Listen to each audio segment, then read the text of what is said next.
Well, everyone, thanks for coming along today. I know we're running a little bit late, but we're going to be here for a little while, so just want to let people know if you've got any questions along the way, please put your hand up. We've got a couple of microphones too that will be running around. So any questions, please don't hold back and ask away. I'll quickly start with the introductions. My name is Nazim. I'm from APO Victoria. I've got a C6 complete injury from a driving accident many years ago. And with me as well, I'll just mention their name and they can talk a little bit more about themselves. But I've got Rhys, Lynne, Panayiotis is here, to my left, and Marty, Hanson, Georgina, Fiorentino, Hassan beside me, and Marty, my right over here. So maybe we'll start with Lynne. Lynne, just in 30 seconds to a minute, do you want to quickly introduce yourself, what level you are, and maybe some of your interests, and introduce Copper over there as well. Hello everyone, I'm Lynne. This is Copper. If you come from Dunn over to you, he loves a pad. He's a big sort. I've been injured for 18 years now. I'm a T12 paraplegic. I used to work here for 14 years and now also work with NAS at APO Victoria as part of the Living Well project as their course coordinator. Apart from that, and taking Copper down to the beach and to the dog park, I enjoy gardening, I enjoy caravanning. It's my big hope. I hope to travel around Australia next year. Cross my fingers. Thanks. Thank you. Hassan, over to you. My name is Hassan. C4C5 343. I had a car accident 20 years ago. 20 years ago. I've been working with girls for approximately a year now. I've been talking with you for active. I work, I work every day. I don't do a lot of travel. So I'll find out more about what Hassan does. So he does quite a bit, got his own business and helps people with travel, international travel. And also became a dad recently, only a few months ago.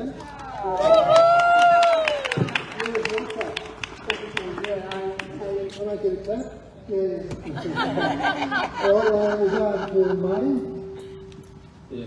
G'day guys, my name's Marty. I had a spinal cord injury 8 years ago. I was on a motorbike and tried going around at 100 k's an hour and didn't make it, hit a brick wall. Did T12 damage, very incomplete, moved my legs. Since then I've gone on to play wheelchair tennis for Australia, been to over 20 countries, third world countries, done a lot of things that the doctors here would tell you not to do. And yeah, just live a very out there life and I've made try to make the most out of everything. As a Paralympics, yeah. Thanks, mate. No. Rhys? Alright, my name is Rhys. I'm a T9 complete paraplegic. So I was here in 2016. The guys were really good, helped me out, just about everything I wanted to do.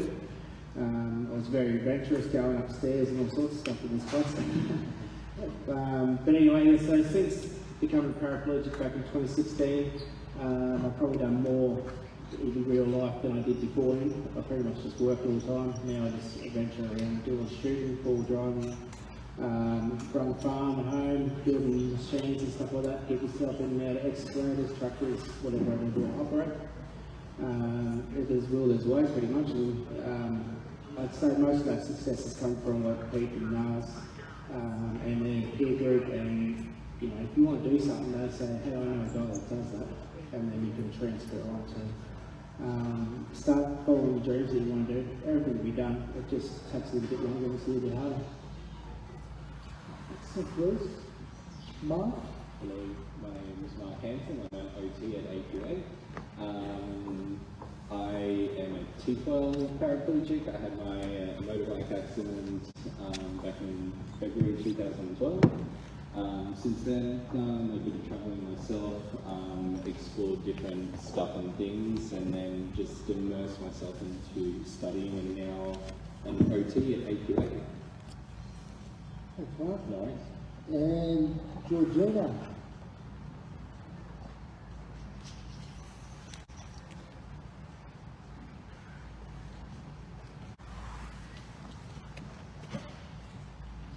Hello? Yeah, got it. Hi, I'm Georgina Fiorentino. I had my spinal cord injury almost 20 years ago.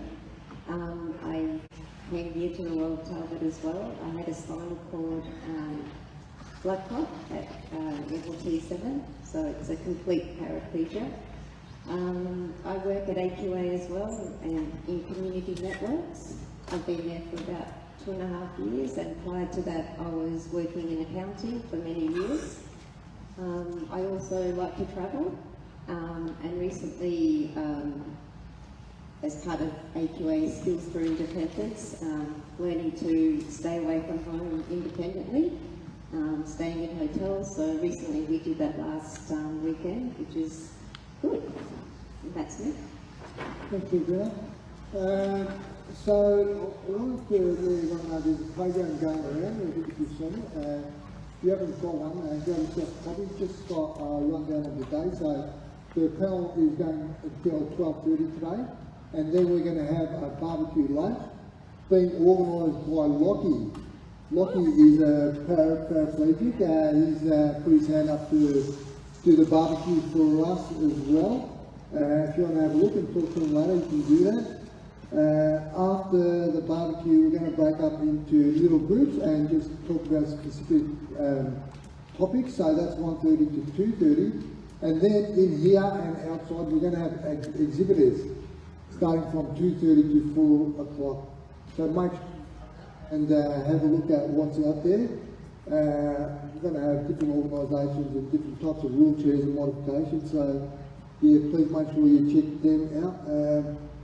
So if we move on with the panel, just look, everyone on the panel here have got like different experiences, you know. I mean, when you first have a spinal cord injury, you don't know what is going to be possible. And I guess we're an example of what you can do. If you're crazy before, you're going to be crazy again, you know. I mean, just like Rhys and Marty and everyone else, you know, they've traveled the world and gone back to school. You know, Mark's gone back to further study and he's become a occupational therapist. So everything is possible, you know. So if you don't speak about something you want to know about now, please ask us. And we're going to be around for most of the day, so chase us down and ask us whatever you want. I want to start by just asking the group about transition from the Royal Talbot, from rehab and going back to the community, you know. I mean, that's not easy, and it takes a while for some people to work out what's possible and even get motivation to go out the front door.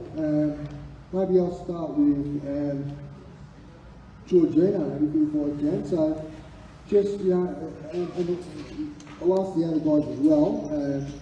But what did you find when you finished rehab? You know, I mean, had no idea what was possible. Go back to school or study. How did you work that out, Georgina? So I was in rehab here for 4 months, and I went back to my mother's place while my home got had to be renovated because it was not wheelchair accessible at all. So in that time at Mum's house, I wanted to learn how to drive.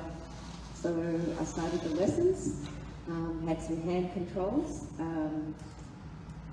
installed in my new Ford Fiesta, which was quite good for me. It was a wide opening door and I could easily dismantle my chair in and out. I also had to think about returning to work. I was an accountant at a transport company and my concern was, can I go back to work?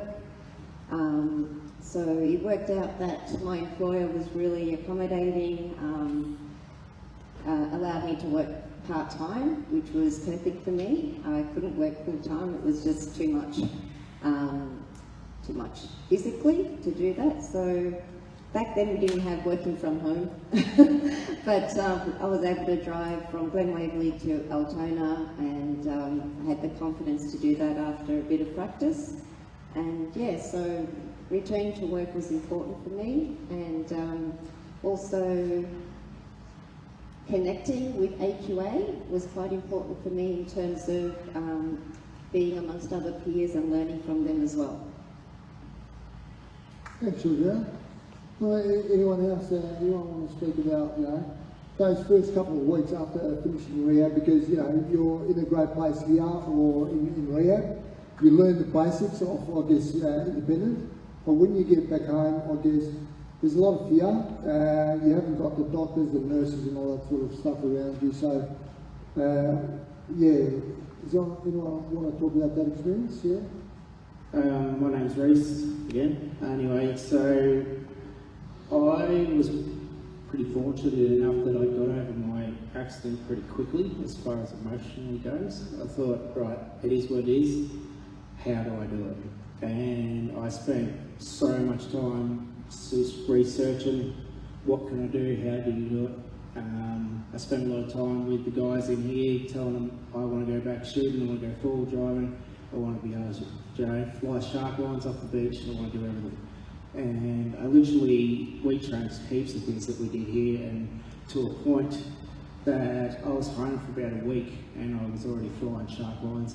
I had a Zoom mobility scooter where I could drive down to the beach, and we were back amongst it. But probably the best bit I'd say about that is this place is the biggest resource you'll ever have. Like, if you want to do something, you need to get hold of the guys and say, look, this is what I want to strive for, how do I do it, who do I talk to, and on your ability and yourself, trying to push for something that gives you a goal. So, but yeah, I did pretty much most things that I wanted to do, I have achieved. I've got 5 daughters, so that's always fun. They keep me pretty busy. But they all full drive and they shoot and they go over with me and do everything I need to do. So just as far as the rehabilitation from this rehab centre goes, absolutely amazing how much value it is, because once you go home you don't have that network. Then you have to find it yourself. Yeah. Thanks, Wilson. You're going to add to that one? Yeah, it's Marty again. When I was here at the Royal Talbot, look, like everyone, this is a comfort zone, this is good, but you want to eventually leave here. You want to eventually go back to some form of normality out of your life. When I left, I was very fortunate. We got the TAC here in Victoria. I was covered by them. My house wasn't fully renovated, so the TAC decided to chuck me in a penthouse suite in Geelong. I'm from Geelong, and it was grouse, as you can imagine. I was 22 years old, so I was pretty much parties in my house in my penthouse suite for about a month. Eventually that died down. It wasn't all happy days. And then, but then when I left, and there was a form of normality, I was a carpenter before my accident. You can't, it's very hard to convince the CFM and you to start building ramps all around the job site, and for me just to go back to work doing that. So I needed to find something else. I was very fortunate that I played tennis before my accident. The Tennis Australia then was hassling me to go down there and play wheelchair tennis, and I found my purpose. If there's anything I can tell you guys, it's had a spinal cord injury. As soon as you leave here, you need to find a purpose to keep going. You need to find a purpose to get out of bed. You need to find a purpose to go to bed at night and then wake up. Or else, if you don't, you just exist, and it's very hard to move forward.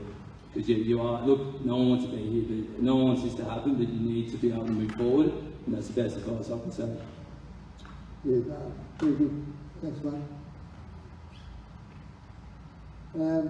But how about you, Hassan? I mean, just like Marty, you have to reinvent yourself, and you don't know what that's going to be like. So, what was your process? I know you had a transport accident as well.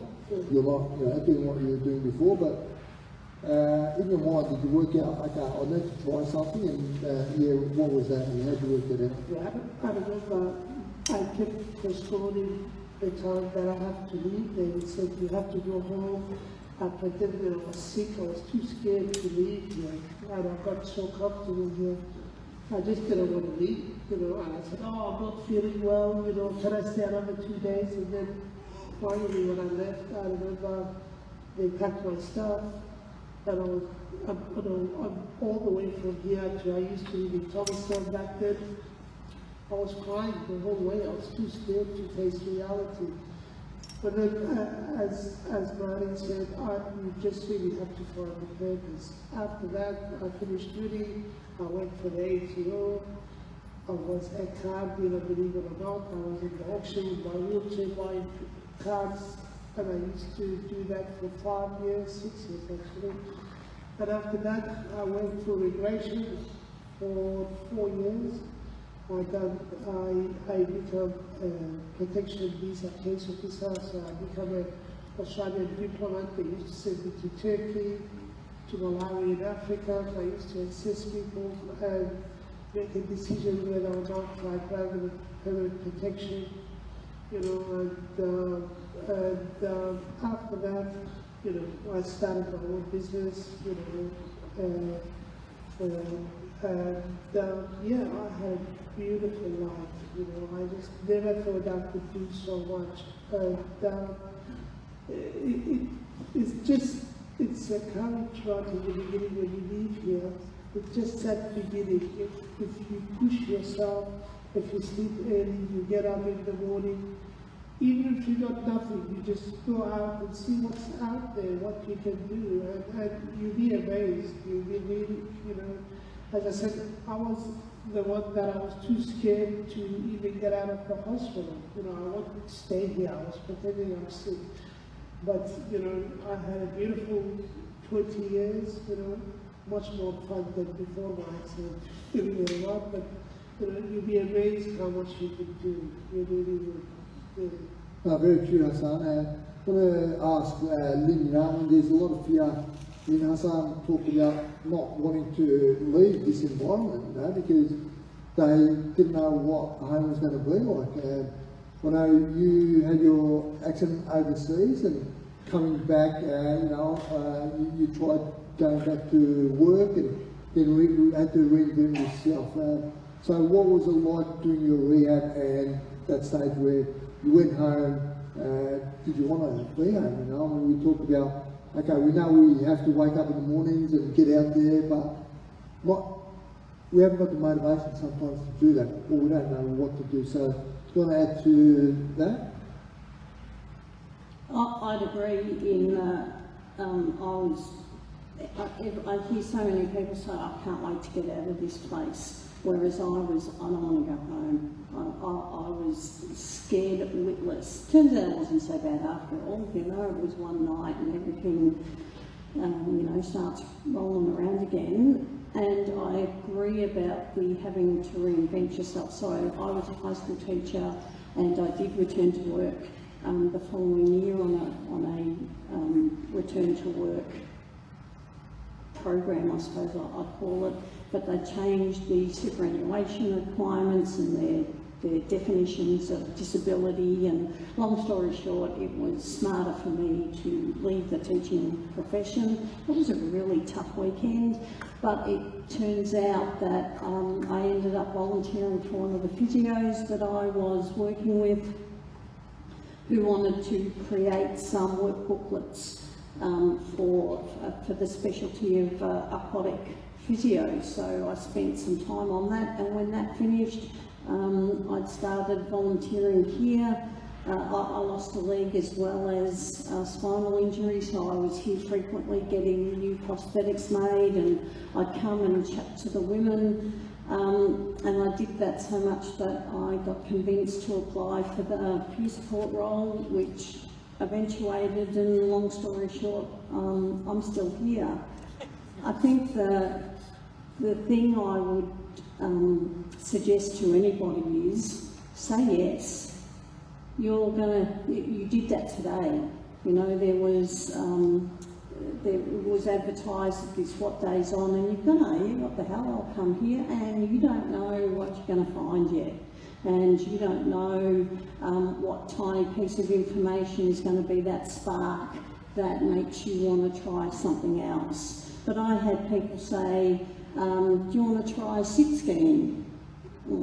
Okay, it's great fun. Do I want to have a go at canoeing? Loved it. It was like being able to go on a bushwalk again. Did I want to try archery? Did I want to try this? And I just kept saying yes for no better reason than they said, do I want to have a go? And it just brings that fun back into your life. And that fun is my favourite F word. And I remember very early back in the day when I wasn't feeling great, that I would always smile at people because they would then smile back. And when people smile at you, you feel better.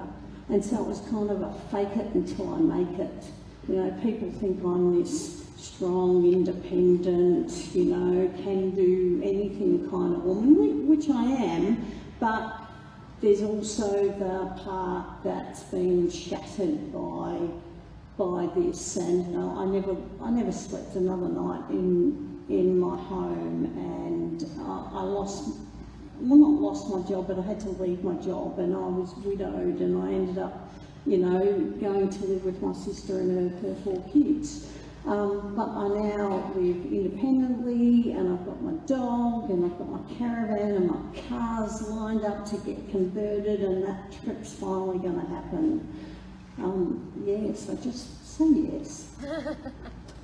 Yeah, you're just talking about like resilience, you know. I mean, things don't always go the way you expect it to, but you can't give up. I think it's really important that you can't give up, because you just got to keep pushing, you know. You can't help setbacks. I'm going to disagree with you. You can give up. Oh, actually, you can give up, yeah. But it's not. I tried it. It's not fun. No. It's as boring as all hell. That's right. I think, you're right. I mean, you can give up and not do what you want to be doing, you know, whatever your passions are or whatever your goals are. Just wanted to go over to Mark. Now, Mark, I'm not sure if you were studying when you had your accident, but what made you, I had school. I don't know why you go back to school. Just wanted to see if you, But were you studying, or did you have to change your study? No, I was actually working in banking at the time, and I hated my job anyway, so it was like my accident was an excuse just to not turn up for a few months. But after that, after I returned, I was like, yeah, I definitely don't want to do this, so I enrolled into uni to see what I could do. When I went through rehab here, it just felt like the team here gave a shit about me, and I thought that was like really, that was great, and that helped me try and find a bit more of a purpose and want to give back, which is where I'm at now. But yeah, essentially, I found a purpose, jumped on board, and in between all of that stuff of returning to study and job, there was also some peer groups floating around where a group of people with spinal cord injuries were going to Bali to learn how to scuba dive, and similar to you, Lynne, like just say yes. I was like, yeah, I did, and learned to scuba dive, and then that gave me some skills and peer support to learn how to travel again. And after that, did a few things, went to a wedding in Thailand, and then went to Europe for a few months by myself and did a bit more study over there, and also got an opportunity to sail on a purpose-built tall ship from Perth to Melbourne and in New Zealand as well. So there's definitely opportunities out there. I guess you just have to find something that you're into and resource your way with your peers to find out how to do it. Thanks, Ron. Nice. Now, we're going to talk about travel quite a bit. I mean, a lot of the guys here have done a lot of international travel as well, but before we do that, just want to go to Georgina about home modifications. You know, over here you sort of work out what you need, a lot of people can go overboard with modifications, and a lot of people just don't want to do modifications, they do the bare minimum. So just want to hear from you, Georgina, about sort of what modifications you've done at your place, and I'm not sure if you self-funded that, and if you sort of felt like you had to do every modification that you knew about, or just done what you had to do. Yes, so as you may recall, my injury was 20 years ago, and back then we unfortunately didn't have NDIS. So it was all self-funded, all the modifications. Unfortunately, we had a old Californian bungalow, so not accessible at all. Tiny bathroom or shower over a bath. Hence having to stay home at mum's for almost a year. So if you can imagine, we can go from start to finish with the house. We obviously needed a ramp to get into the house, so it had to be of great gradient and length. With the bathrooms, pretty much a lot of the ideas came from Royal Talbot itself, with the units out the back there. Some of you may not have seen it before, so the ideas came from there in terms of the shower, bench wall mounted, having the handrails in the appropriate spots near the shower and the toilet. In my particular case, my ensuite's quite big. It used to be the old kitchen, so I actually had a plinth or one of the physio tables where I get dressed as well. Things like having space under the sink so you can roll your chair under. Similarly, in the kitchen being the heart of the home, you'd want it to be as accessible as possible. If you're really into cooking, in particular, you'd want to think about all the spaces you would need under benches, under sinks, under the cooktops. I don't necessarily like cooking, but I still want to be to contribute by cutting veggies and stuff. So a lot of my benches in the kitchen are lowered, so they're not high up here with the standard kitchen ties benches. So I've got a couple of benches that are lowered, and I've got spaces under them as well. One thing that I quite like to share is the oven, which is at shoulder height, and it's got one of the doors that actually opens and slides under, so you've got good access to whatever food's in there, and so long as you've got a bench very close by to put the food there, and if it's safe to do so. Things like pantries. Sometimes pantries are very hard to get food right at the back, so I have pull-out pantries with lots of shelves. Most of my stuff's at the bottom, and a lot of the naughty stuff like chips and chocolates are right up the top, so I can't reach. What else?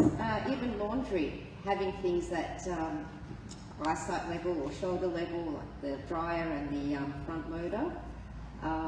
And what else? Pull down ironing board from the wall, so you're not lifting heavy things. So little things like that. Well, they're not little, they're quite big for me because I use everything. And you sort of think, even like the office, if you're working on a computer or on an iPad, you'd want to be able to roll under. You might have a power chair, so your desk may have to be increased in height as opposed to lowered. So it all depends on your situation, your chair, and where you want to be in the house. You want to be able to go into every room, so make it as accessible as possible. I've probably missed a lot of things, haven't I, Mr. OT? I don't think you've missed a lot of things. I think it's nice to have a good summary, and then whatever else you can just talk to your OT if you have any other questions about what your home environment's like. Yep. Yeah. The message I got from that is you've got no excuse. You can't use your disability when you're at home. You can still cook and do the laundry and all that sort of stuff. So yeah, everything is still possible. Cooking and You eventually couldn't ask that part. Everything else, there's modifications and there's ways to do whatever that needs to be done around the house. Still want to talk about travel, but before I do that, I want to go to Rhys. Now, Rhys, I think you are a little bit crazy, with the stuff that you do. You mentioned, you touched on a few things that you do. You love the outdoors. I've seen some photos of you fishing in places where, wheelchairs shouldn't be going.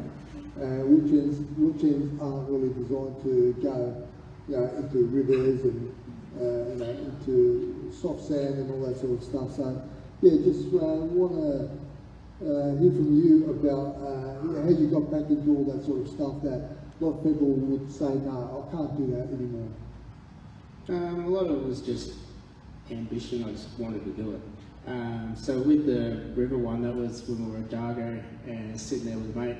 He goes, I reckon we could make a ramp out of rocks, get you in the river. I'm like, done.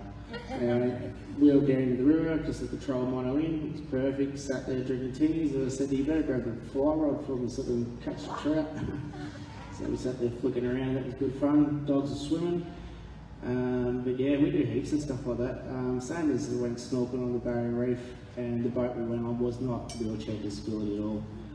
And my wife goes, you can't do that. She said, it's a bit out there. I said, fuck it, right. Not like language. And I've gone there and there's this big Russian dude, he was an absolute monster. And there was all the stairs to get down onto the platform to go snorkeling. And I go, I can go down on my butt all the way down, that's no worries. I said, but getting up's going to be an effort after swimming. And he goes, I'll carry you. All right. Anyway, he's got down by me, picked me up like a baby and walked me up and sat me in my chair. I went, well, I need one of you everywhere. It was great. But yeah, like, if I can think about it, I just do it. Like, starting with sit skiing, do heaps of sit skiing up Hawthorne Falls. Just get amongst it as much as you can. And when I had an accident, I fell off a truck at work. We truss manufacturing place, so we build like roof trusses and floors and all that sort of stuff. I've been running that for about 7 years now, and I'm actually starting a new adventure. So there's a timber mill down home, and they're making a disability line. So you make engineering flooring, and pretty much you process all the timber in a 21-degree climate, so it's heat regulated. It's like a supermarket, it's huge. And suction caps pick everything up and put it onto the benches, and boards process, and then it comes off the other end, and you hook up a little forklift and sneak around behind it. It's always good fun. But where I'm going with that is the world's changing. Like, it's massive. Like I say to Vince, the guy that owns the mill there, I said, you got to change the world, mate. By doing what they're doing. So things that were opportunity back when you had your accidents just weren't there. But now it's amazing what's out there and what we can do in workplaces, in your home, as we were saying before. I've got overhead cupboards that come down to me and all sorts of stuff. And I've got cupboards on the front of my kitchen so that it looks like a normal kitchen. I can open it up and there's little hidey holes that I can get into and do everything I need to do. But yeah, back to the outdoor stuff. Like, I'm pretty blessed in the fact that I've got all my kids because they're great minions. Like, I remember the first time we wanted to go full driving after I left here. I'd only just been out for not long. And I said to my daughter, I said, right, if you want to go full driving, I said, you have to do everything. You have to run the winches, all that stuff. And she goes, done. She was 9. And we're going out to Mount Margaret, which is a big steep hill in the cold there. And we just got into some slate rock and it was slipping. I looked at her and said, you're up. Anyway, she ran out there, I walkie-talkie, told her what she needed to do. She did it all, and got to the top there, and I went, oh, that was all right. Sweet as. So anyway, she did all the awnings, put the awning out, and I did the swags, helped her with the swags and all that sort of stuff. And yeah, when we cooked some dinner on the fire and all that sort of stuff, and by the time we were finished, I went back to the swag and thought to myself, how's this going to work? And she said, that's all right. I said, you give me the swag, I'll zip you up and I'll put the chair under the awning and then I'll hop in my bed. And I went, fuck, it was only 3 months ago I was doing this for you. So from her wanting to do everything with me, when Cheyenne wanted to do everything, that was the drive. And I thought, well, if you're going to do it, I'll do it.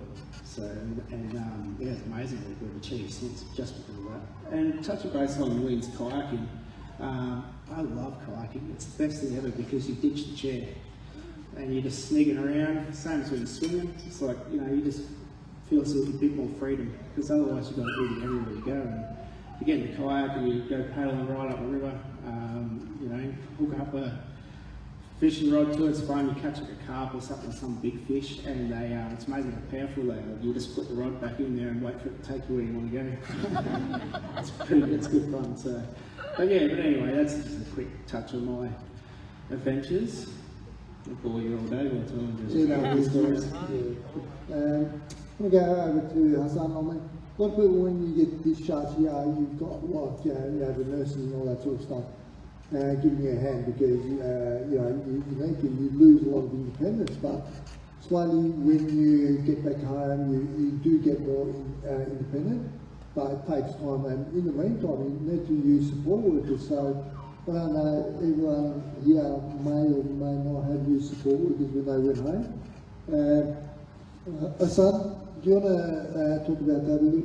Is when you've got like support workers to regain your independence, or even just get things done quickly, so going through the day. A lot of people don't know how support workers work. You know, you're not given support workers. You're pretty much and you choose who the support worker is and all that sort of stuff, and explain that, whatever your needs are. Maybe if you could speak about the places around that, Hanson. Yeah, sure. Look, I mean, ever since I've been home with the AC, I had 24-hour care, so I had support workers all the time. But it just really, it just reviewed toward the support worker. Some people, you could look at it from a vision where you could say, oh, I cannot do nothing, I need help with everything. You know, I am dependent to the support worker. Or the support worker could be simply your just hand, just to do things that you want to do. I moved out of home in 2014 when I started working for the Department of Immigration. And I had support workers. I used to cook. I finished work at 5, 6 o'clock. I used to come home. Restaurants were just downstairs in the city.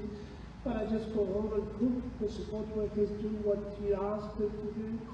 So the food at the end of the day, when the food is ready, it's really you cooking, because the support worker has no idea. It's just the instruction that you have to give them based on your knowledge, and the food is prepared the way you want it to be prepared. You know, a lot of the support workers will drive them down. And just having support workers is really a good thing, you know. And you just got to look at it as they are there to do what you want to do, and you are, as Naz mentioned, you are their boss at the end of the day, you know. And through travel, you know, I mean, I've been to many countries after my accident, and you know, support workers are there just to assist you really, and and without that support, I wouldn't have finished my studies, I wouldn't have got my work, you know, and everywhere I go to work, I always had a support worker with me. But she's there in the background if I need my shoelace tight, or if I need, you know, at work, if I need some paperwork, you know, give it to me, you know, if I need to get my pen, you know, they are there just to assist me. So you are not, you know, I feel I am completely independent with the support of the support worker, you know. I'm independent of my family, you know, if anything, a lot of people depend on me, you know, beside my family, they got a question, if they need the paperwork done, they come to me. So I feel completely independent. A lot of people, you know, that I know, they're all friends, they all just come to me when they need help, you know. So after a while, nobody really will see your disability. Only if you choose to see your own disability, you know. I never, you know, just after I got out, after a while, when I moved on, when I started working, I just don't even see myself as somebody with disability. I just don't even see that, you know, people around me, they go tired of, you know.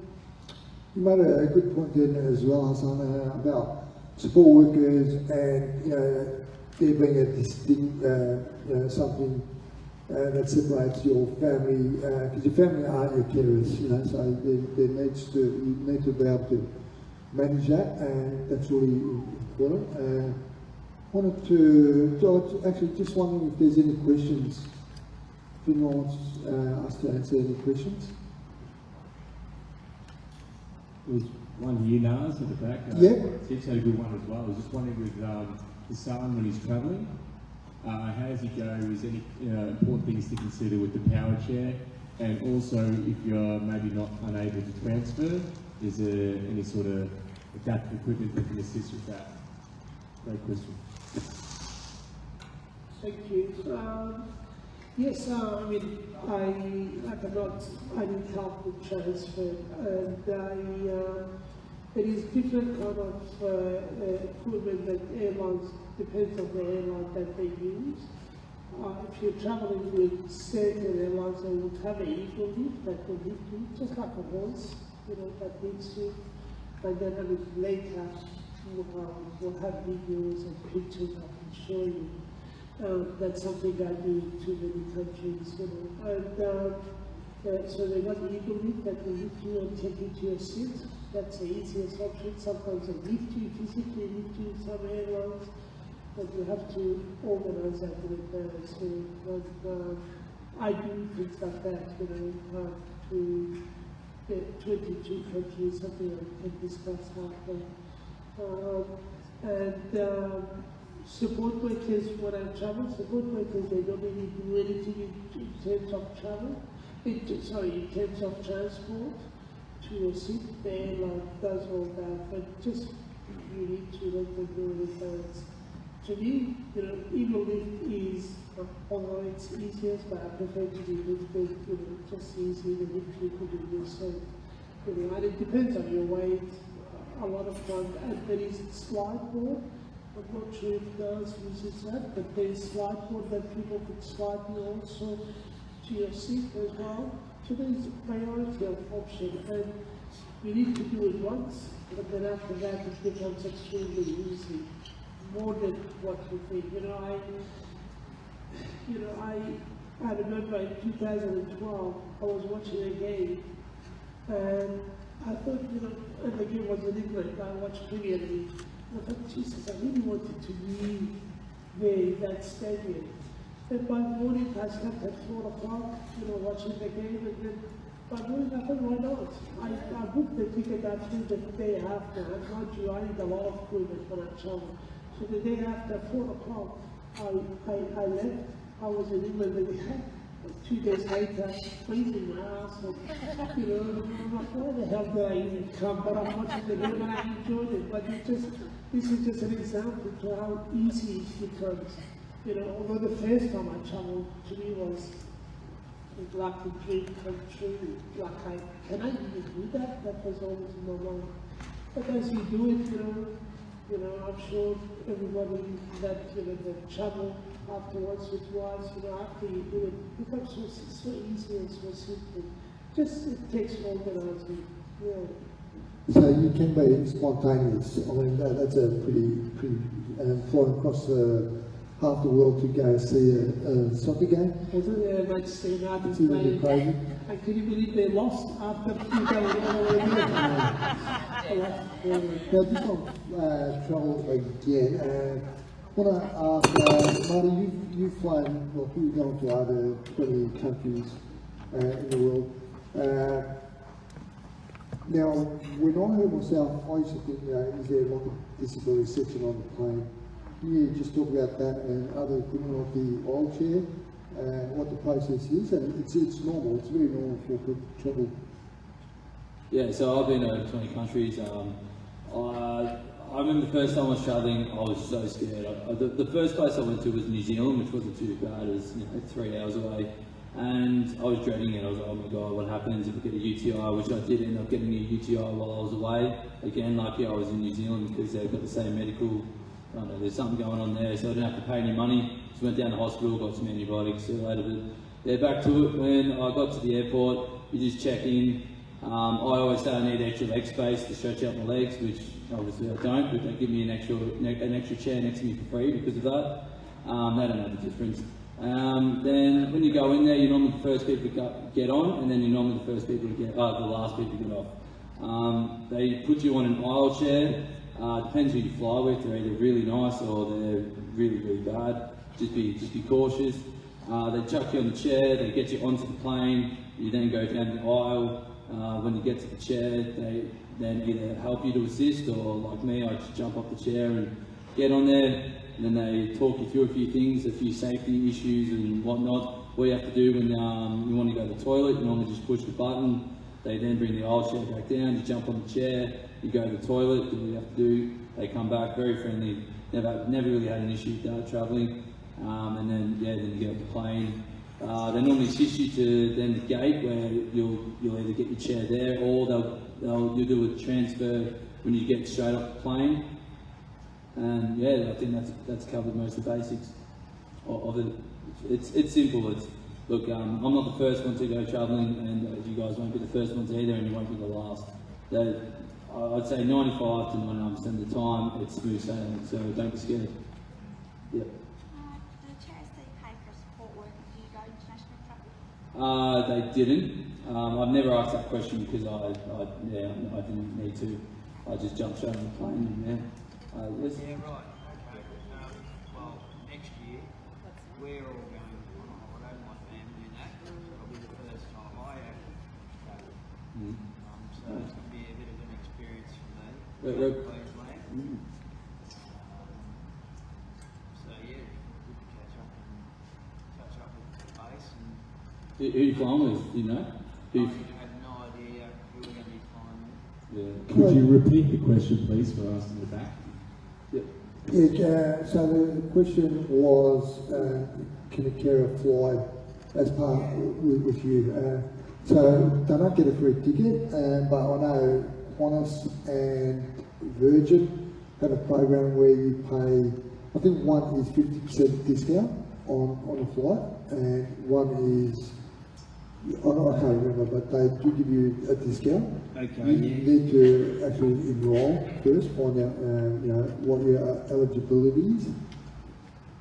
Right. Okay. Yeah. Well, next year, because we're going on a holiday. It's my first time, so it will be a bit of an experience for me. But also, I'm through TAC, and they're actually going to pay for a support worker to come with us. So, yeah, they're paying for their holiday to come and to be with me, because I need help for transferring, of course. Down the road, and hopefully I will be able to do that eventually. No, you will. You're going to love it, and you'll catch the bug. You want to go everywhere after that. But yeah, well, our next one will be a boat one after that. Yeah. My daughter, she said, yeah, we'll organise that through TAC, because they've been very supportive. Yeah, no, that's great. And also speak to us as well, because TAC will upgrade you as well. I mean, to like business class, just to give you that extra space. I have another question over here. Politically incorrect, but what airline, and probably against all the rules, but what airlines do you recommend? Are you allowed to name names? Yeah, probably the ones that don't crash. They're pretty good. Yeah. But most airlines are actually getting better and better. There used to be horror stories, and there are still some now and again as well. I mean, in Australia, domestic flights, you've got 3 or 4 different airlines. It's probably a little bit like, you get what you pay for, Okay. But they're all pretty good, I mean, you can't say do not fly with one airline ever. As long as you instruct them to say, you've got to know the process and tell them to make sure that whatever needs to be done is done. Like, your wheelchair being brought to the gate once you land, for example. You need to instruct them exactly on what you want. I think if you want high care and if you need the eagle lift, in Australia, Qantas and Virgin are the only ones doing it. Jetstar doesn't do it, and they try to meet you and transfer you. If you got high care, I recommend flying with Qantas or Virgin, and make sure you live there doing your bags. I had a question. Just a question over that. Thanks, Dan. As far as the travelling goes, I think people who are travelling with a disability or impairment, the airlines are required at no cost to ship all your equipment that's necessary, whether it be a wheelchair or commode or whatever it is. There's no cost associated with that. So the important thing is that if you are travelling with a device that's got a lithium battery, you're required beforehand to get a certificate of compliance, which means that the lithium battery is safe, and the captain of the plane needs to authorise you taking on the plane or to be in the hole, and there's certain requirements for that. Can I say something as well? Yeah, so when I was travelling around Europe, I think for 2.5 months, and I was a little bit hesitant doing this, but I want to just talk about, you go for a lot of equipment as well. Yeah, so that's the equipment. Do they charge for that? No, not at all. So I took a box, a massive box, while I was there for 2.5 months, just full of my catheters, everything. I just wrote on the box, medical. Whenever I rocked up there, I would just show them medical. They never opened the box. I think I went to 6 or 7 different countries on that trip, so you can imagine a lot of airlines, everything, and not once did I get asked or questioned. And I also took a wheel bag with me as well, and I put all my dirty laundry and everything in there, and I just made sure that my bag was 20 or 25 kilos, whatever the airline approved, and all the other stuff just went in all in the medical box and in my wheel bag. And yeah, no, I didn't get charged once. When I was in Romania, they did try charging me, but I stood my ground. I said, no, this is an international law. You cannot overcharge me. I was there arguing with them for about an hour and a half, and they still, I was stubborn, but I was right, and they didn't charge me. So that's something if you ever want to go traveling, just take a massive wheel bag, chuck all your clothes in there, and just put down the lowest one that you want of whatever, and don't want to charge you. Yeah, there's going to be some situations where some airlines will try to charge it. They'll say, look, the only allowance you've got is your wheelchair. Anything else you'll have to pay for. So you gave me some advice a few months ago about getting a letter. Doctor saying you require this medical equipment or something like this. So having that as a backup. Yeah, I think, look, this is what I do as part of my job, with my organisation. I think it's best to have a letter organised. When you travel, I just got a letter, and sometimes they go with that, but I think it's better to get all the, let's say you got hoist, commode chair, and let's say you got 100 kilos worth of leg bags and whatnot. It's best to have that all approved before, so that this is what I usually do. There are 22 countries that I prepare entire travel packages, and this is from experiences. I've been to all these countries, so I know a wheelchair accessible car driver. I know the hotel that I do a package. So it's really important to have everything organized before. So when you go, like Marty said, he went to Romania and they tried charging him. But once you got an approval, a pre-approval for that, like you got extra 200 kilos beside your own wheelchair, a letter will be enough for the airline to have all that approved. So when you go to the airport, you just show them the email that you got extra $200 worth of weight, medical equipment that is being already approved. Then you don't have any problem. You just travel, to your destination. They don't even look at your luggage. You just go through that. They just take everything and then you receive it at the destination. I've got a question. So I went to Sydney this year, and I honestly can't remember who told me about having a suitcase with all medical and continence supplies. Someone, I don't know whether it was Virgin or AQA, someone, so I had a separate suitcase, which was medical supplies, so I didn't have to pay for that, and then all my luggage and makeup and everything in the other one. So yeah, so and then when I got, so someone, I can't honestly remember whether it was Virgin Airlines or someone, but yeah, so I had a suitcase, and so when I got then to the, you know, when you log in or whatever, I said, oh no, this one's medical, and there was no questions, but that, you know, it was like, it was, wasn't international, but it was just, yeah, in Australia, and there was no questions, no issues. So, but yeah, sometimes it's, you find out this information, and it's very useful. What about medication? If you're on certain medications, do you need authorisation? It certainly helps to have a doctor's letter, just a doctor's letter with a list of your medications that you're currently taking. And just with medication as well, when you're away from home, you can't just go to the local chemist to, you know, get what you need. So is it a good idea to take extra, and how much that is? Yes. Or even find out, do a bit of research where you go in case you need to. Also to be mindful that there are, why it helps to have a doctor's letter is that there are some countries where some compounds are illegal.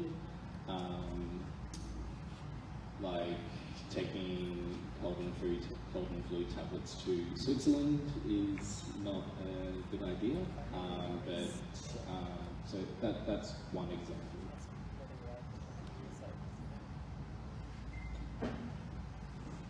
Another question at the back?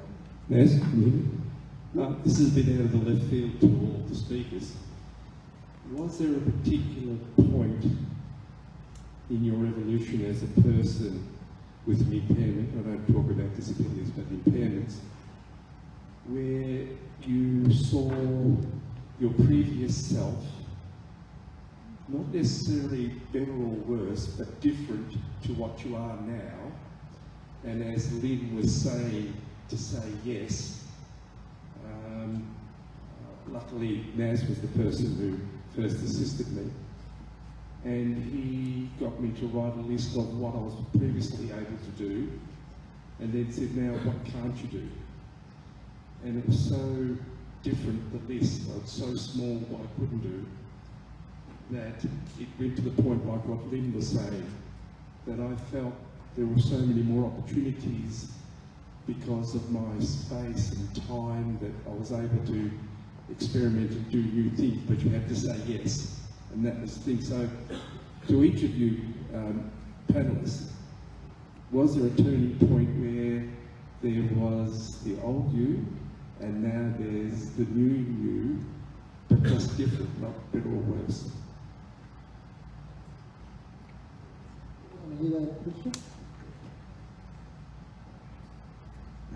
So with my experience from that, I do a bit the same that you're saying, like, you know, what can I do, what can't I do? But to be honest with you, I've done more as in the wheelchair than I did in my normal life.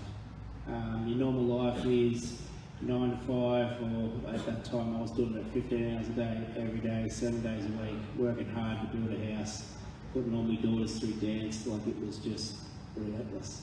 And after the accident, I seen life a lot different, and it was more involved in family and getting on with existing, getting on with life instead of just existing. So from my answer to that question would be, I probably have a better life from a chair than I had previously. And also you meet people you'd never met before, like some of the people I've met are absolutely amazing, and you know, you just wouldn't meet people and you wouldn't do the things you did before. Yeah, that's about what I'd say. Did you going to add to that? Yes, and now the ideas slip. Yeah, you get to reinvent yourself when you are first injured, if you wanted to reinvent yourself, no one questions it because this horrible thing's happened to you. So I think you can certainly take it as an opportunity to find different things in your life if you particularly want to. I think it just, see, before my accident, I wanted to become a pilot. It's just a three changes. You just do, it's like, as a child, you wanted to, a lot of us had a lot of dreams to what they want to be. We all wanted to be doctors and be pilots. Just a dream changes. You just got to try hard to be the most of what you want to do, you know, in life, in general. It's just, afterwards, it's just, I think the dream changes, but see, before your accident or after your accident, regardless, if you didn't try, even if you were an able body, if you didn't try, you would get nowhere. And it's exactly the same after your accident. You know, you have the support that you need. But it depends on you. If you want to do something to your life, if you want to make the most out of your life, or if you don't, you know. So, but before the accident, it's exactly the same. That's how I look at it, you know. It's just my view about it. Very good. Another question at the back there. I've just got a question for Rhys. How you said you basically go off-road with your chair and on wet sand and things like that. How do you, obviously you need a different modification on your chair to do these sort of things. How do you find all this out? How do you find out that you need a certain modification to do this or to do that? So when I was in the tub here, I spent a lot of time being pretty vocal about not wanting to just learn about injuries and all that sort of stuff. I wanted to learn about how to get on with life. And talking to the OTs, they put you onto the people who have the equipment. And, you know, so you talk to someone like Bryce with Melrose, he has a lot of attachments and equipment that you can put onto things. GMS were really good too. That's where I got the Zoom from. They actually brought the Zoom in here for me to play with. And we went down the bottom of the hill there. There's like a little bowl, and jumped it and did all sorts of things that I got in trouble for doing. But it was fun. But yeah, so you speak to the people here, and they've got all the avenues to get you where you need to be. So I've got my Zoom in the car park, I'll hang off my crane. That just gives you an example. So there's going to be a lot of good equipment out here, as Rhys mentioned, the Zoom wheelchair. It's an off-road wheelchair that goes pretty much anywhere. I've seen it, and you think it's like a toy, but this thing is crazy, you know, it goes everywhere. It's going to be different types of equipment as well. There's, you know, 4-drive electric wheelchairs as well. So yeah, make sure you check out some of those. Got another question out the back. Just to extend on the answer to your question, speak to me. Speak to your leisure therapist. Speak to your OTs. But certainly there are things that you and I can talk about. This place is an amazing network. Like, everyone wants to get out of it or whatever, and you think, oh, it's just hell. But once you go home, there's not 30 people sitting around trying to work out how to get you back in life. Does that make sense? So while you're here, if you've got a question, just hound the people around you, like, constantly.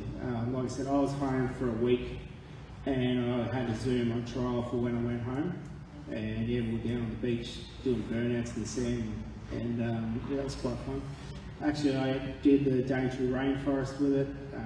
We went and bashed it up around work. We took it over Hotham. They gave me a month trial, and I just about destroyed the thing in a month. I thought I'd see what it could do, which was good fun. But yeah, then I organised the drones for the same time so that we could fly the shark lines out. And yeah, exactly. Within a week of being out of rehab, I had everything already organised. Well, thanks for that. So I want to talk about now health. So I know a lot of us, you've heard here as well, UTIs, pressure sores, all that sort of stuff, you know. There's stuff that you don't want, and how important it is. Georgina, what go over to you, you know, what do you do on a regular basis? You know, we're talking about cushions, for example. You don't want to get push sores. If you do manage to go push sore, take it seriously, because believe me, those things can be really, really nasty, put you out of action for months, even years. UTIs, again, the same thing. So, talk about some of that, Georgina? Yes, something to be mindful of. 1, 2, 3 years after you get in your wheelchair, you'll find your body does change and you might need to change your equipment. For me in particular, I unfortunately have a bony bottom, not much padding, and so I'm very prone to pressure marks or sores. So I too had to change my cushion from a J2 to now a Roho cushion, which is much more suited for my bottom. And I should be doing more of these or more of pressure reliefs, and I often forget that in order to make sure that nothing's happening, every morning I check my bottom with a mirror, making sure that there's no pressure marks. I put cream on every day, because as you age, your skin starts to get drier and thinner. So, pressure injuries is my concern. I'm not a risk taker like these boys, so I don't want to fall off my chair and wreck myself. I wish I was more of a risk taker, but I need to be in a balloon suit or something, so I don't hurt or break anything. But that's not to say that I'd love to have fun, and I've dabbled in some para sports, but yeah, UTIs is another thing. I should be drinking more water. I saw you drinking your water, and I should be continuing to do that. So, so staying hydrated, eating a healthy diet helps with your skin, and good exercise as well. So, yeah, I haven't. With the UTIs, I again experimented with different ways of bladder management. Self-catheterization didn't work for me because I wouldn't drink, because I didn't want to go to the toilet that many times. So now I've got a suprapubic catheter. I'm able to drink more and be more hydrated. So there are a few tips from me. Anyone else want to add to any of that one? It's a pretty important issue.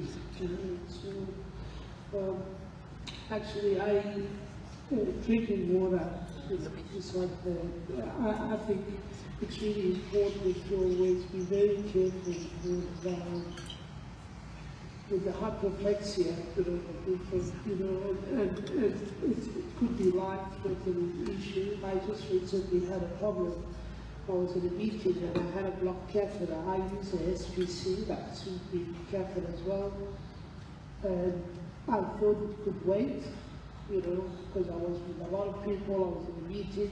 I ignored it. My blood pressure was extremely high. I have an Apple Watch that was giving me emergency warning that the blood pressure is high. Shut up and leave the meeting. But I ignored it for an hour. And then I couldn't go to a stage I could hardly do. So when I left, I was stuck. I was just trying to get home for my wife to change my SPC, and I was stuck in the traffic. And I had a spray, the one that you spray under your tongue to drop your blood pressure down a bit. And I think that saved my life. It's something that you should really take very seriously.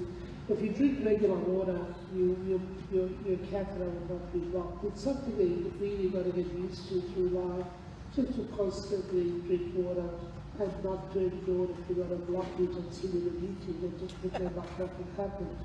And I think, and I had a result, I had a mild stroke, and I was very lucky that it didn't affect me.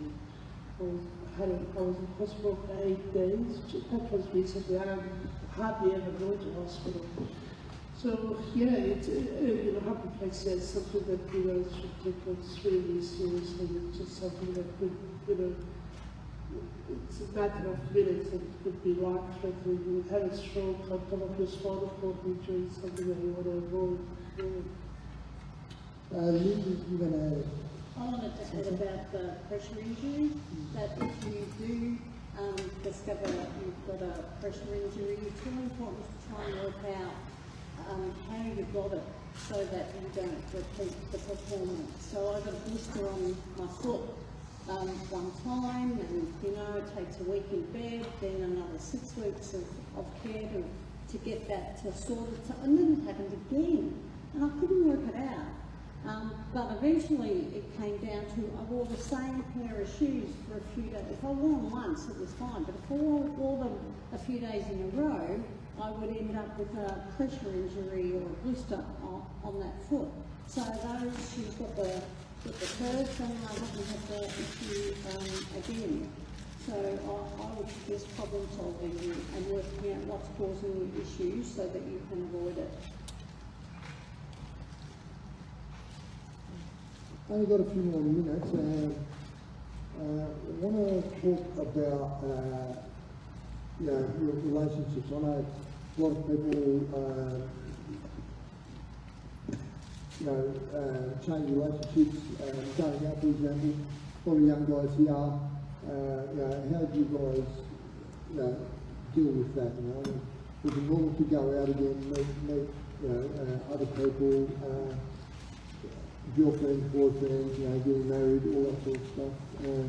I know Hassan's got a great story, but I'll ask some of the other guys about that. So yeah, when on my accident, I was seeing someone for about a year. Like we were close on and off, and then obviously I had my injury, and then we parted ways. Very sad, but it is what it is. It does take you a while to gain confidence because your body's completely changed. I'm going to say for the better, but depending on how you look at it, there are some people out there that are attracted to people with disabilities. But your body has changed, and you need to also as well learn to adapt on how that works. It takes I ended up finding my partner about a year or 2 years after my accident, and look. Probably about 6 to 12 months after my accident, I started dating people again and whatnot, and gaining back confidence of who I was. And it just takes time. You are who you are, and be proud of it. And you will find someone out there that will be proud that has met you and that has moved forward with it. Thanks, Marty. Anyone else? I can go there. So I've been married to my wife now for 14 years, but it was a bit of a challenge to begin with. Like, as life changes, all of a sudden you're going from having this, like you say, relationship where you both contributed to laying around doing nothing. When I was very active, I can't say I was doing nothing, but I come home and I'll be in a hell of a lot of pain because of all the adventures that I do. And you don't feel the pain while you're out because your mind's occupied. But when you come home, you're just like, God, I'm stuffed now, I might just go lay down. And I found I was neglecting the family, if that makes sense. So I'd come home at say 4 or 5 o'clock in the afternoon and go and hop in bed because it was comfortable, and I'd watch the iPad in the bed, and all of a sudden the family's doing their thing and I'm just laying around when I'm not out of the house active, if that makes sense. And that actually put a bit of a strain on our relationship in the beginning. Nearly parted ways, but we sort of sat down and had a chat with each other and told my problems, her problems, exactly what is wrong and how we can fix it. And ever since then, if something's annoying me, I talk to her about it. If something annoys her, she talks to me about it. But that was before I had a lot of house mods too, so the fact that the house wasn't suited for me was hard. But after the house mods were done, we put a lot of things in place for me to be able to be comfortable within the group, within the home, rather than just laying in bed when you're home. So from that question, Nara says is, actually another problem I had was I battled work safe TAC for I reckon 5 years. I spent about 8 hours a day fighting for everything I was told to me. It was an absolute war. And I wish I just if I look back on it, I wish I'd put more hours into the relationship, into home, instead of focusing on playing and just battling TAC, because they don't like to give it to you. You've got to work out what you need and you've got to find it. But just touching on basically with that too, I've worked out over the years, the best thing you can ever be told by TAC, WorkSafe, NDIS is no. Honestly, it's great. The second they say no to me, I'm like, cool, can I have it in writing? And it's just like silence, crickets. And they're like, nope. I'm like, well, you said no, well, I can't have it in writing. And then all of a sudden you go to the next person and then you get my magic. But I found the no is the best answer you could ever have, as long as you question and want it in writing. Just got a question to add to that if we can, Rhys, over here. Yeah, Bella. I'm going through a little bit of TAC battles and all that sort of stuff. Yep. I think a lot of us will start to do that as we go to leave and all that. Can you sort of put any light onto all that and sort of how smooth can you get it running, or is it going to be a dirty battle, you know what I mean? They are difficult to work with. I'm not going to say they aren't, but if you're driven and you know what you want and what you need, you're the best self-advocate. So when I wanted to do my house, that was just a massive ordeal because I design houses for a living, and I drew a disability house that suits my needs really about the third week into my accident. And the argument was that you had already planned this renovation and you were going to do all this stuff. And I said, oh yeah, so I wanted to build a house suitable for a wheelchair guy. That was good.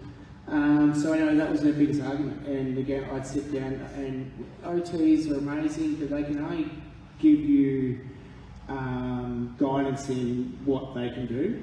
So I used to draw all my layouts of what I wanted, and I would give that to the OTs, and I'd find CAD programs and I'd write them up. And this is getting a bit technical, but all the OTs would pretty much just take all my stuff and put the letterhead on it and forward it on to TAC. So in that regards, they were probably happy to work with me because they didn't do much. But the question is, you just got to know what you want, right, and push for it.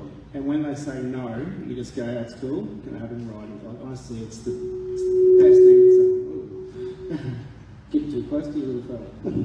Just adding on there, I guess for time, but if people want to speak to Rhys, he's one of our mentors, so he's always happy to help out. So come to myself or Rhys, and we can organise that. It's just about knowing what you want. It's the main thing, and then getting put onto the correct OTs. I found some OTs are hired by TAC and all that sort of stuff, and it's almost like a conflict of interest for them to give you what you want.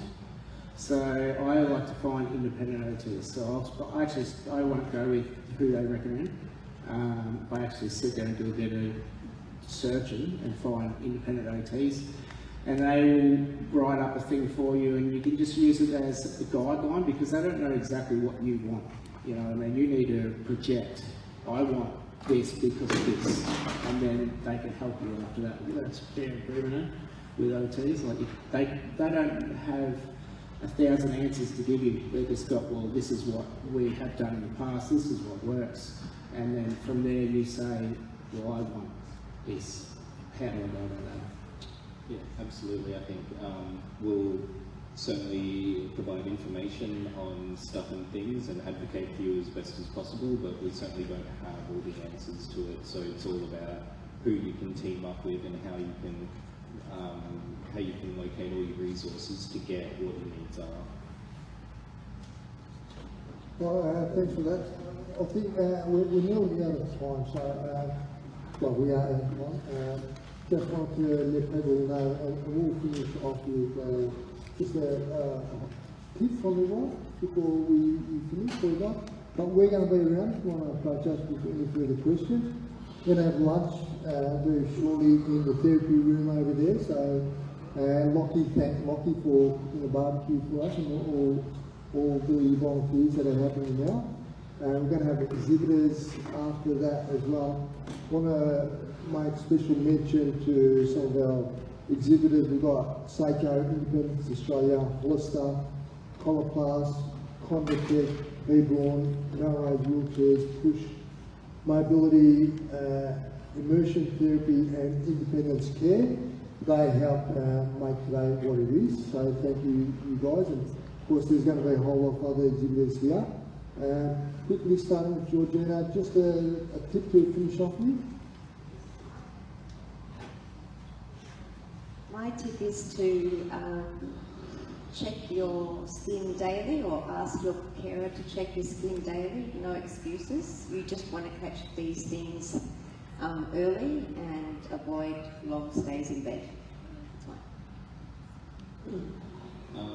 I would say be kind to yourself and find things that you have been interested in for a while that you want to do and you haven't done.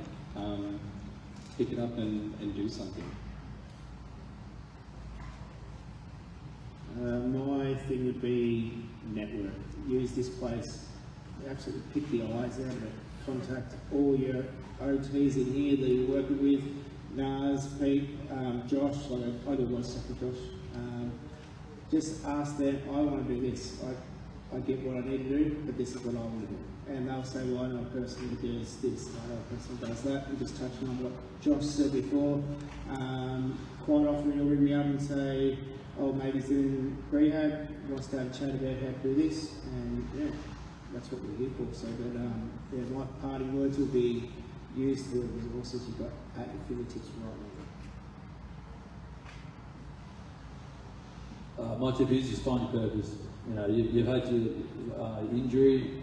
Now it's time to find what's your next venture in life, and just go hard at it. Just and always keep finding yourself. Always keep moving forward. And if you need to have that break in your life, you're more than happy to go. Look, I think everyone's been here before. They just go in their little corner, let their emotions out, but just always keep moving forward, and you will find your purpose in life, and you'll find your new enjoyments. Did you have a question? It's all about I understand. Yeah, exactly. Really, I mean, being negative is not going to get you anywhere in this world. Exactly. It's a totally different world. Believe me, I'm experiencing it right now. Being out there in the public, you know, you come across some things and you think, how do I get around this group? How do I get there? How do I go there? You know. I think the best thing you do is accept it. You know, once you accept the situation, and no one wants to, it's not fun. But once you accept it, you can then go, right, what do I need to do to get to the things I want to do? And I think that acceptance is the start. Right now, I'm finding all this out. 100%. Yeah, I'm getting around. I mean, we've got a great taxi service there where I come from. They're wonderful to get me to around to the programs I need to go.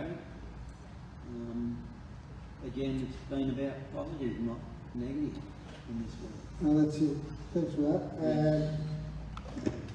I think self-confidence is a very important factor. Just this is something really, you know, if you don't have self-confidence, you know, it will really get you nowhere, you know, in terms of also in terms of relationship, you know, that self-confidence plays a big role. Every point I want to talk about, every one of them just said it, so I just have this to say, you know, and I'm thinking I'm going to say this, and then somebody else just said it. But self-confidence, and you know, it's something I want to say earlier for those who want children in the future. This is something also you could ask them, you know, later. Anybody that wants to do that, you know, I had a child 13 years after my accident. Maybe it didn't work the first time, second time, but then, you know, had a beautiful son, which will be here soon, so it's soon to go out. So, and that all comes from self-confidence. Yeah. I would say embrace your loved ones around you, your family, your friends, and take them on this journey with you. I've found that those who come on the journey with you have a great understanding of what you are able to do and what you need help with, and can do the helping bit without you even noticing, because it becomes second nature. Thank you, everyone. And just a round of applause for me and everyone else here. So yes, thanks for coming. I think we're all hungry. There's going to be some great food out there. And remember, in the program, a whole bunch of exhibitors that are going to be out here. So make sure you come out and see them, and yeah, plus if you've got any further questions. So Day's not over, we're only a third way through. All right. Just a quick mention, after lunch we're going to have some small group discussions. So a lot of the members of the panel will be involved in those discussions. There's a chance to go into a bit more detail. So we've got a group talking about travel, got a group talking about return to work, a group talking about camping and outdoors, which Rhys and Jack over there is going to help us out with, and a group talking about participating in the community and dealing with carers. So Lynne is one of the people helping with that. Return to work is Antonio in the building. Yes. Anyway, we'll have the people that will lead the discussion, and there'll be a chance to go into a bit more conversation. I'll mention that towards the end of lunch, and we'll break up into groups. So have your questions ready for that as well. And as Naz said, approach the panel. Thanks Naz, thanks panel for this morning so far. Thank you.